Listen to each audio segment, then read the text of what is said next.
er samlet her i dag for at tage afsked med en ung mand, som havde livet foran sig. Når et menneske dør, og alt føles meningsløst, kan det være svært for familien og vennerne at forstå hvorfor.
Noget rens?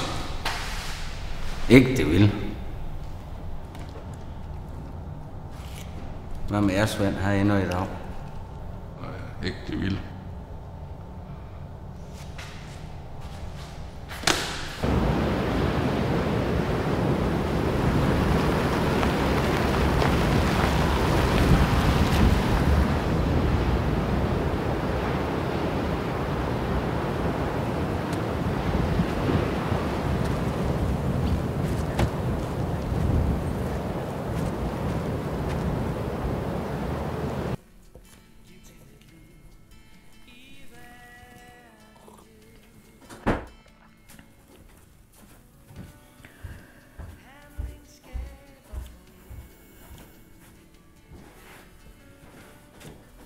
Kaffe. Hvad? Kaffe. Ja. Øjeblik. Kommer det kommer.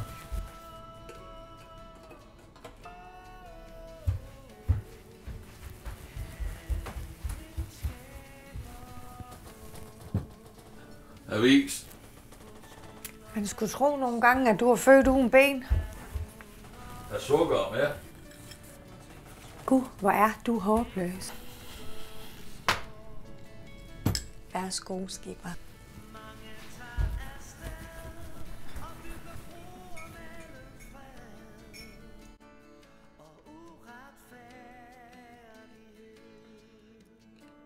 Jeg har bagt en hindbærtært med bær fra Tinas have. Skal du have det første stykke?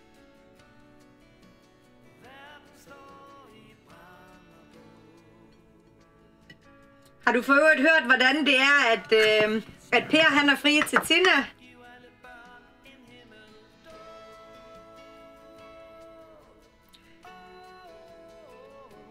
Jeg synes faktisk, det er sådan lidt romantisk, det der med sådan noget frieri.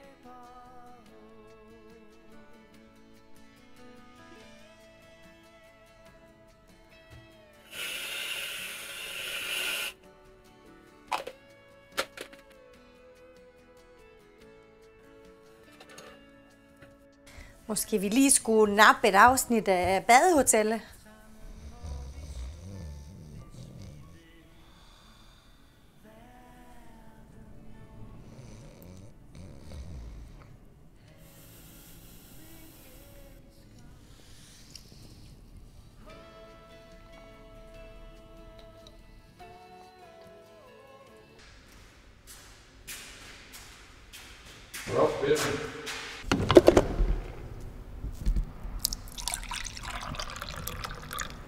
Hvad så?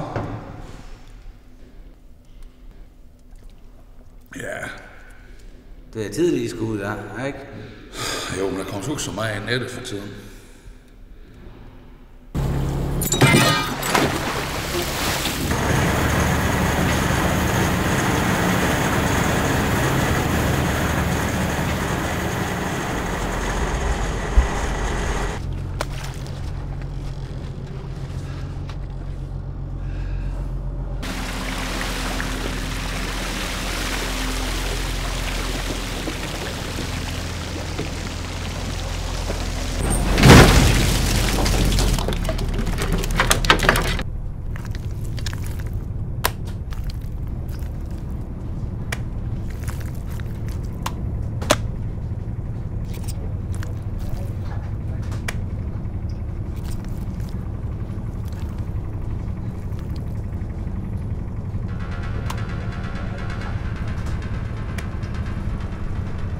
Hvad fanden er det for en gang bøssemusik?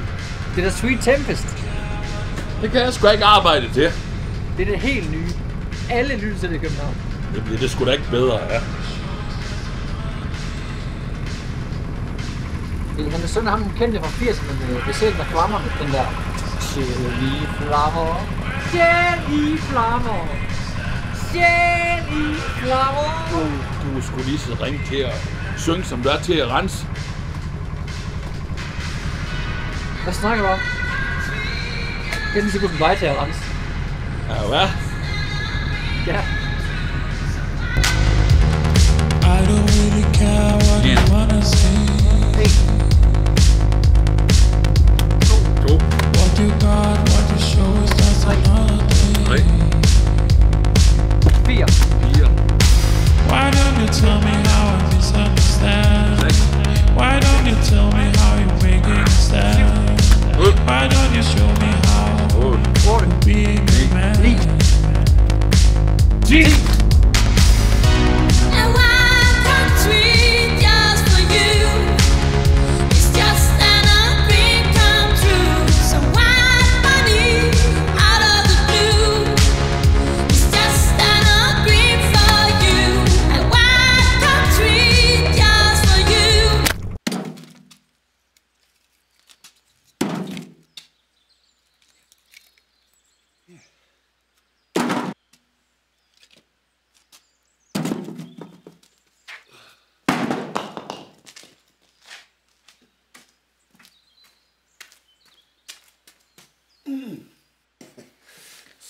Goddag, far. Jamen, goddag, Ole. Nå? Hvad så? Ja, hvad så? I var igen tidlig inde. Fik I noget? Ja, det er jo Svend, der bestemmer, så nej. Ikke en skid. Jeg skal vist have en snak med ham, Svend.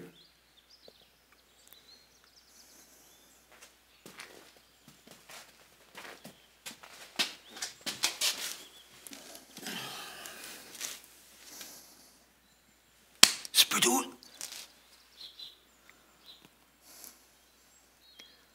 Det er bare træls det hele. Svend er jo helt umuligt at være sammen med. Altså, det er jo ikke fordi, jeg ikke gerne vil hjælpe. Men jeg har bare ikke troet, det skulle være så lang tid. Og nu har jeg smidt så mange penge i den skide båd, at jeg ikke engang har penge til en lidt hjemme til København. Og nu skal vi til at låne flere penge i banken. Hvorfor flyttede du egentlig til København? Jeg skulle da ikke i stedet for sådan nogen som os. Vel? Du risikerer bare, at du bliver slået ned. Og det der med Svend, det ved jeg godt. Han er sgu uhyrlig. Men jeg tror bare, han har haft svært ved at komme over vor mors død.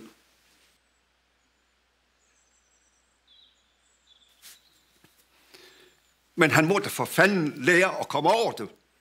Det skal vi alle sammen leve med, for helvede.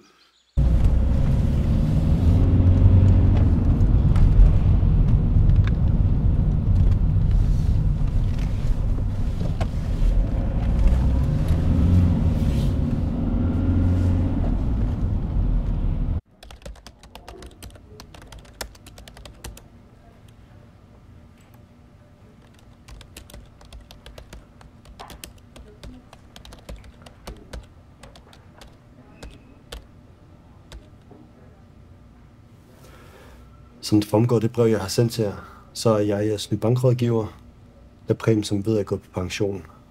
Tillykke med det. Altså, jeg har faktisk kigget lidt på jeres sag. Og jeg må desværre meddele jer om, at jeres belåningsprocent simpelthen er for høj, til at banken kan bevilge jer flere lån i båden. Hvad kan banken ikke? Altså, I må forstå, at banken har ændret politik efter finanskrisen, og det er derfor vores professionelle anbefaling er, at I sælger båden. Der må der være andre muligheder. Sælge båden? Altså, hvis I bare kunne se, at det gik fremad for jer.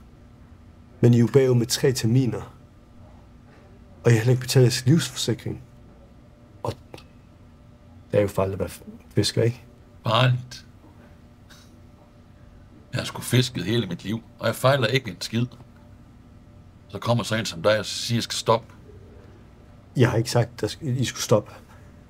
Jeg har blot sagt, at I skulle sælge båden, og så muligvis finde et andet arbejde på en anden båd. Jeg skal satan ned med ikke arbejde på en anden båd. Jeg er skipper på min egen.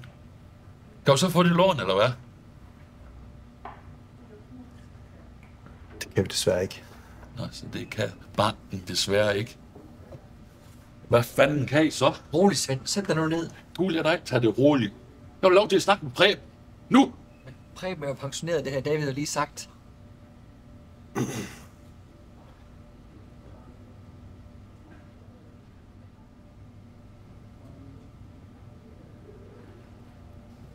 Jeg beklager min bror, han er en smule old school. Nå, er der ikke et eller andet, vi kan gøre for at få noget, altså bare få lidt mere tid? Jeg kan give jer 2 måneder.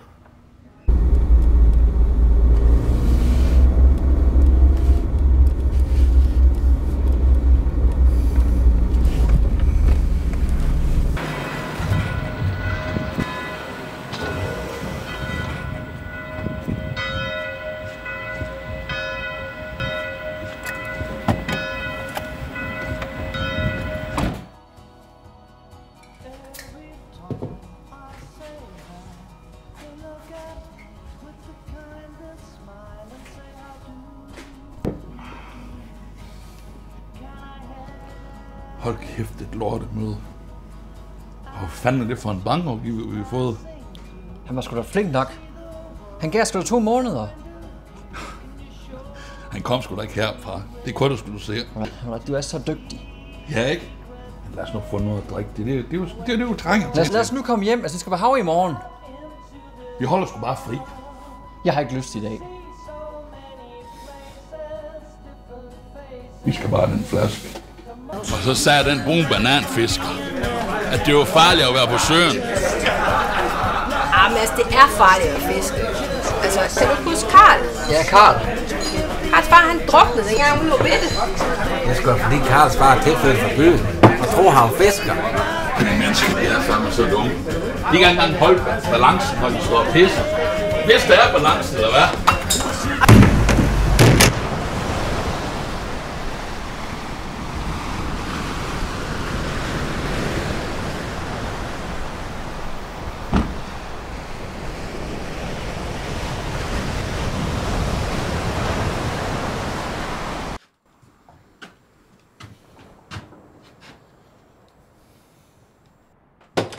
Det var da langt møde.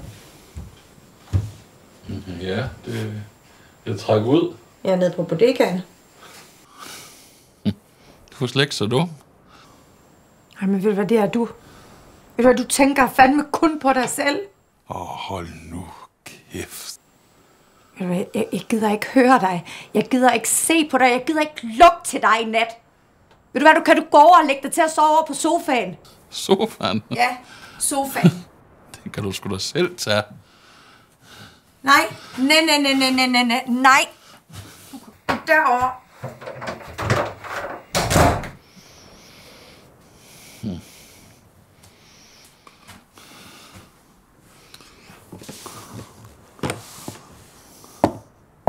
Skat.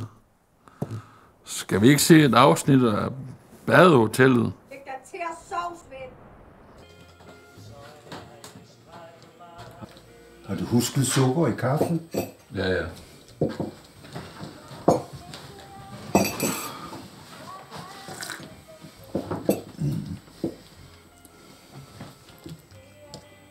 Hvordan går det? Det går fint nok. Nå, det var da godt. Jeg tror, at Ole han har en anden opfattelse. Jamen, så er Ole nok ret. Jeg var i banken i går og spørger om et lån. Mm-hmm. Og hvad sagde de så? Det var ikke for godt. De synes, at du selv boede. Men jeg fik det 2 måneder til at vente.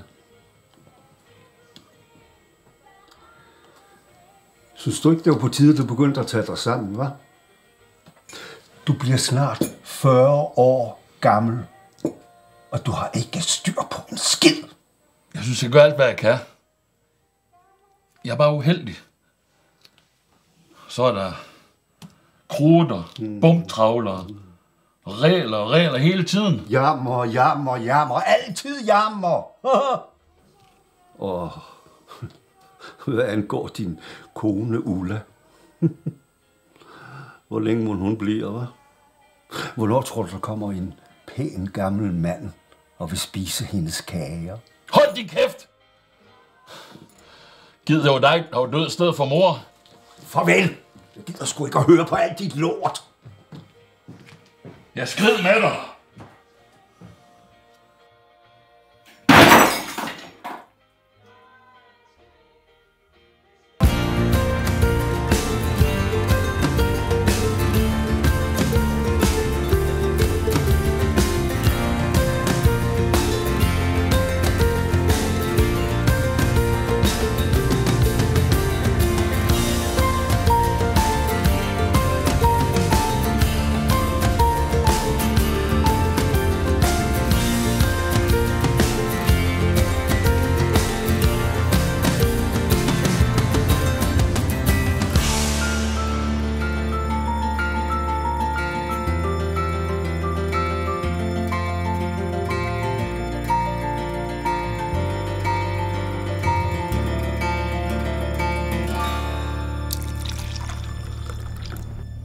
Jeg har ikke set de skud der, Svend. Jo, men du ved, Ulla, hun er heller ikke så nem for tiden. Men med dig, Svend, er du nem?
Har du fået snakket med far?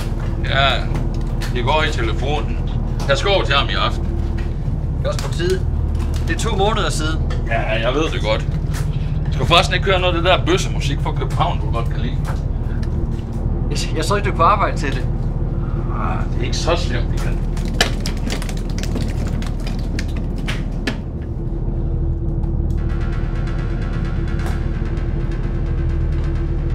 Jeg pisser sgu lige. Nej, vent lidt. Her han tager sgu med for i morgen. Det skal til at være 3 mænd. Så det godt går det vel ikke? Nej. 2 mand. Ja. Og jo, det går ret godt. Hvad er det? Det er til dig. Det er en flyvebillet. Du skal hjem til København. Hvorfor det? Fyrer du mig? Hold nu op. Du hører ikke til her.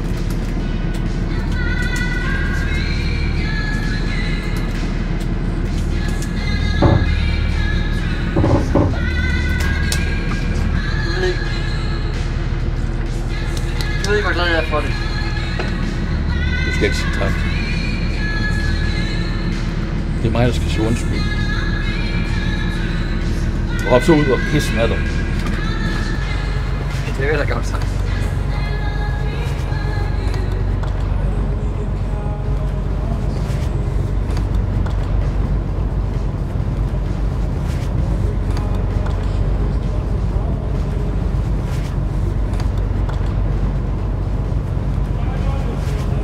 Vil du ikke bassinet helt op? Det kan også være, at min slange snart skal tømmes.